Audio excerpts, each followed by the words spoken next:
"Your position is terminated," Dad announced proudly. The secretary walked in. "Ma'am, your hedge fund just acquired 73% of voting shares." I stood up, meeting adjourned. "By the way, you're all fired." I sat quietly in the imposing boardroom of Anderson Global Holdings, watching my father's smug expression as he prepared to deliver the news he'd been waiting years to announce. The mahogany table gleamed under soft recessed lighting, and 23 board members shifted nervously in their leather chairs, avoiding eye contact with me. "Sarah," my father began, straightening his chemise tie, "as chairman of the board, it's my duty to inform you that your position as chief investment officer is terminated, effective immediately." I kept my face carefully neutral, though my hand tightened slightly around my worn pen. 5 years of careful planning had led to this moment. "The board has voted unanimously," he continued, clearly savoring each word. "Your recent investment strategies have been deemed too aggressive and potentially detrimental to shareholder interests." Around the table, heads nodded in rehost agreement. These were my father's old guard men who'd been doing business the same way since the 1980s, watching their portfolios grow fat on safe, predictable 6% returns while the world of finance transformed around them. "Do you have anything to say in your defense?" Dad asked, his tone dripping with false concern. I checked my watch. 9:59 a.m., right on schedule. "Actually," I replied, "I think we should wait for the boardroom door opened," and Patricia Chen, our corporate secretary, walked in precisely at 10 a.m. Her heels clicked against the marble floor as she approached my father, holding a single document. "I apologize for interrupting, Mr. Anderson," she said, her voice clear and professional. "But I've just received urgent documentation that must be entered into the meeting minutes." My father frowned, reaching for the paper. "This meeting is closed, Patricia." "Whatever it is can wait until it's a disclosure of ownership filing," Patricia continued, undeterred. "Quantum Edge Capital has acquired 73% of Anderson Global Holdings voting shares as of 9:45 a.m. this morning." The room erupted in confusion. Board members grabbed their phones, frantically checking stock alerts. My father's face drained of color as he scanned the document. "Impossible," he whispered. "These shares weren't for sale. We have ironclad agreements with our major shareholders." Had I corrected him, standing up. "Those agreements expired at 9:44 a.m. today." "Really, Dad? You should read the fine print more carefully." "What are you talking about?" he demanded. I walked to the head of the table where he sat in his chairman's seat. "Quantum Edge Capital is my hedge fund. I founded it 3 years ago using the trust fund money Mom left me. The money you couldn't touch." Realization began dawning on faces around the table. These men had watched me grow up, had patronized me at company events, had dismissed my modern investment strategies. Now they were beginning to understand. "That's not possible," Board member Harrison sputtered. "You're only 28. 29, I corrected him. "And in those 29 years, I've learned a few things, like how to turn a $100 million trust fund into a $3 billion hedge fund, or how to quietly buy up shares through shell companies while old men were too busy congratulating themselves to notice. You can't do this." My father stood up, his face red. "The board won't allow the board." I laughed. "Dad, I own 73% of voting shares. I am the board now." I turned to Patricia. "Please note in the minutes, as majority shareholder, I'm calling for an immediate vote to restructure the board of directors." "This is outrageous," Harrison shouted. "We built this company into a dinosaur," I replied calmly. "While you were all playing golf and reminiscing about the good old days, I was building something that actually works." Quantum Edge returns last year 312%. Anderson Global under your leadership 2%. My father slumped in his chair, 20 years of authority evaporating in minutes. "Why?" he asked quietly. "Why do this to your own family?" "Family?" I picked up the termination notice he'd been so eager to deliver. "Was it family when you blocked my promotion to head of international trading? When you told the board I was too young to handle major accounts? When you gave my strategies to Jack Harrison Jr. and called them brilliant?" The room fell silent. Harrison Jr., sitting near his father, suddenly seemed very interested in his shoes. "Miss Anderson," Patricia interrupted. "Bloomberg is reporting the acquisition. CNBC is requesting comment." "Thank you, Patricia." I smiled at the shell-shocked faces around me. Now, gentlemen, this meeting is adjourned. Security will escort you to clear out your offices. Your termination packages, which are far more generous than the one you planned for me, will be processed by HR. You're firing everyone? My father asked incredulously. Not everyone, I replied. Just the board. Oh, and Dad, that corner office you love so much. Have it cleared by noon. I'm having it renovated for our new chief technology officer. A brilliant woman you rejected for being too disruptive. As security began entering the boardroom, I gathered my things. Patricia, please distribute the press release announcing our new board structure and digital transformation initiative, and call Alice Chen. Tell her she starts as CTO on Monday. You'll regret this, my father called after me. The shareholders. I am the shareholders, I reminded him. And the only thing I regret is not doing this sooner. Walking out of the boardroom, I heard phones buzzing with trading alerts. Anderson Global stock had jumped 30% on news of the acquisition. By day end, it would be up 50%. In the elevator down to my new office, the CEO's office, I checked my messages. Mom had already called twice. My sister Emma, Dad's favorite and head of legal compliance, was probably drafting desperate measures to challenge the takeover. But it was too late. I'd spent 3 years planning this, building quantum edge while they underestimated me, positioning pieces while they dismissed me as the family disappointment. Now they would learn what that disappointment could do. My phone buzzed. CNBC wanted an interview. Young hedge fund manager engineers billion-dollar takeover. Their headline read, below it, a subtitle, Sarah Anderson becomes youngest female CEO of a Fortune 500 company. I smiled, stepping into my new office. The view of Manhattan stretched out before me, and somewhere in Midtown, my father was probably calling every lawyer he knew. Let him try. I owned his company, his board seats, and his precious corner office. Not bad for a disappointment. The next morning, Anderson Global's lobby was chaos. News crews camped outside the glass doors, their satellite trucks lining Wall Street. Inside, security struggled to maintain order as employees arrived, many clutching boxes of personal items, uncertain if they still had jobs. I watched from the executive elevator's camera feed on my phone. Patricia, make sure everyone below VP level knows their positions are secure, I instructed. And have HR send out the enhanced benefits package announcement by 10 a.m. Already done, she replied, efficient as ever. Also, your father's lawyer has called 6 times. They are demanding an emergency shareholder meeting. I smiled, stepping into my new office, formerly Dad's sacred domain. The pretentious oil paintings were gone, replaced by digital displays showing real-time market data. Remind them that as 73% shareholder, I declined the meeting request. My phone buzzed. Emma, my perfect sister, Harvard law grad, always Dad's favorite. I let it go to voicemail. Miss Anderson. Patricia appeared in the doorway. The remaining executives are gathered in conference room A. And your mother is here. I paused, surprised. Mom hadn't set foot in Anderson Global since the divorce 10 years ago. Send her in. She entered moments later, still elegant in Chanel, her expression unreadable. Nice office, she said, looking around, though the technology makes it feel more like NASA than a banking firm. Banking is technology now, I replied. That's what Dad never understood. She sat down, crossing her legs carefully.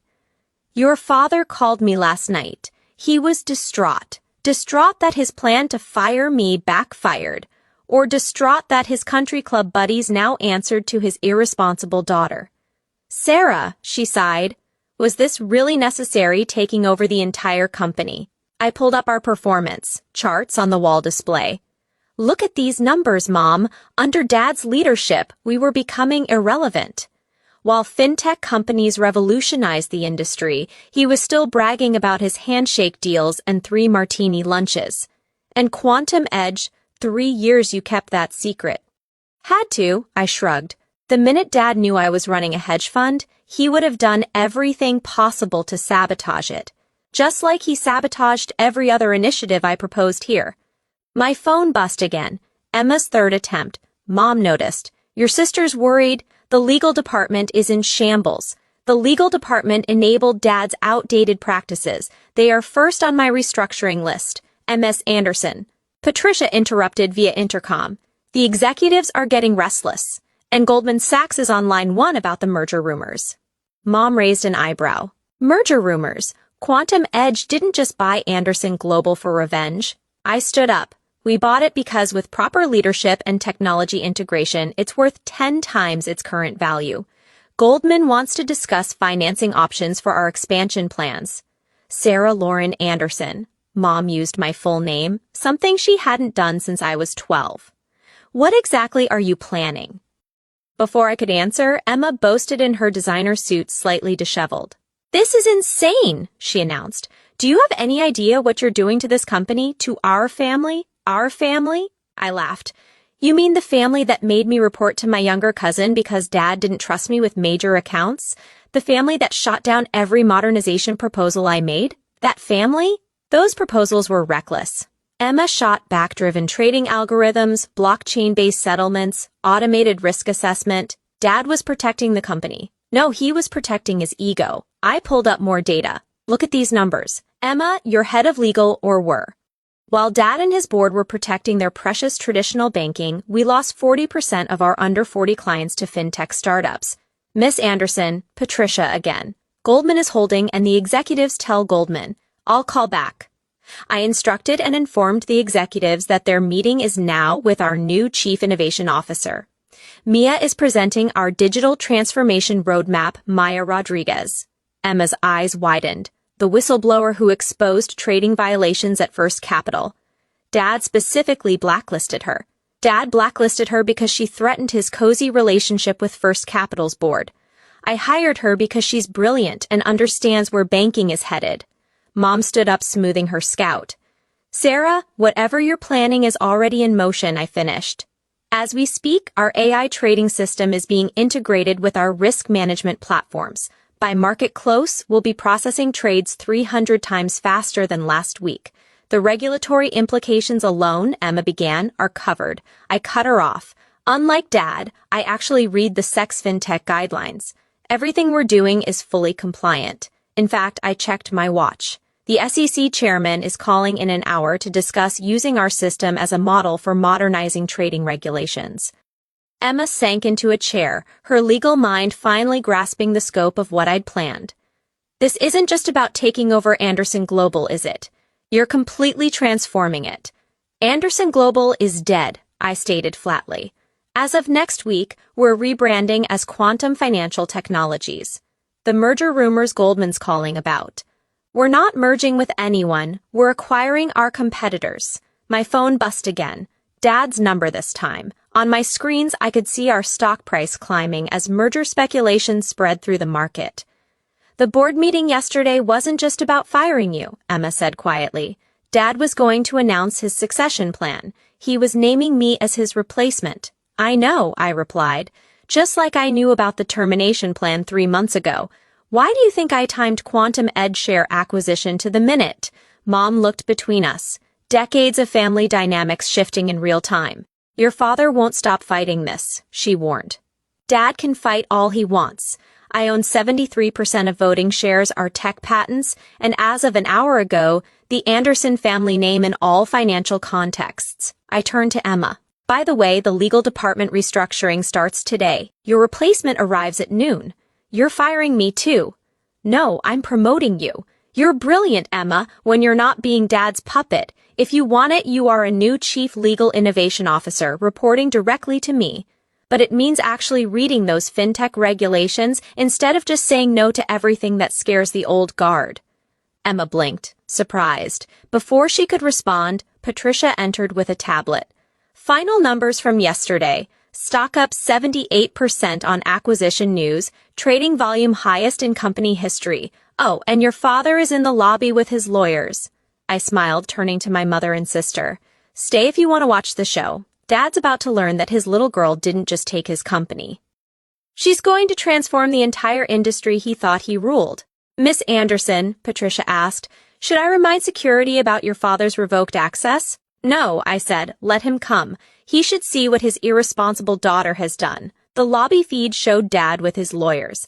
At the same time, our stock price climbed higher. By the time he reached me, he'd learned I hadn't just beaten him. I had rebuilt the industry he ruled for 40 years. He stormed down the hall with 3 lawyers. Employees watched nervously from their desks. I stayed calm, reviewing numbers. Mom and Emma sat beside me, waiting. "This ends now," Dad shouted. "I have court orders from Judge Harrison. I cut in your old golf buddy. He has no power here." Patricia handed the lawyers tablets. "Anderson Global is now registered in Delaware. Those New York orders mean nothing." The lead lawyer frowned. "That's impossible. The board must approve. I own 73%. I said, "I am the board." Dad reddened. "You think you can just, I already have." I switched on the wall screens. Data filled the displays. Our AI trading system processed more trades in 1 hour than you did in a whole quarter. AI trading is dangerous, Dad argued. "Not with 278 patents," I replied. "Patents your company desperately needs." The lawyer tried to talk compromise. I stopped him. "Last time you advised Dad to cut my budget and plot against me, I knew everything. Why do you think Quantum Edge bought shares through shell companies?" My phone buzzed. Goldman Sachs again. The stock hit another record. "You clung to the past," I said. "I built the future." Dad frowned. "What announcement?" Patricia entered. "Bloomberg is running it now." The screen showed breaking news. Anderson Global merges with Quantum Edge. Value $100 billion.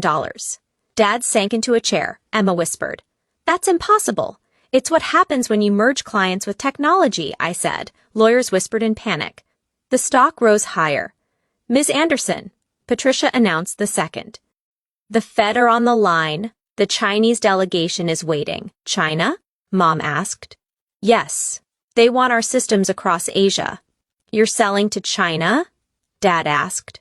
"No, I said I'm selling globally. Anderson's old systems are shutting down right now," Emma stayed. "You planned this all, every detail. The board will fight you," Dad said. "What board?"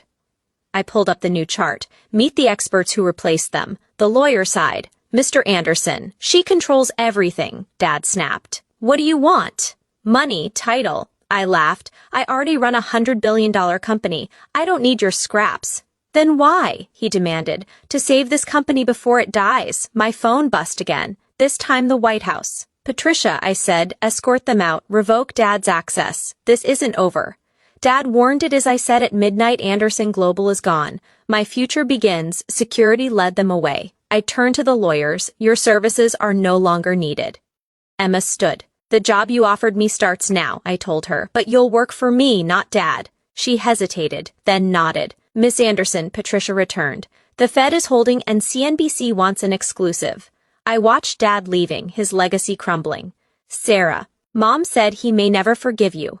"Maybe not," I answered, watching the stock saw. "But history will remember this day," Emma whispered. "You're going to change everything." "No," I smiled. "I already have.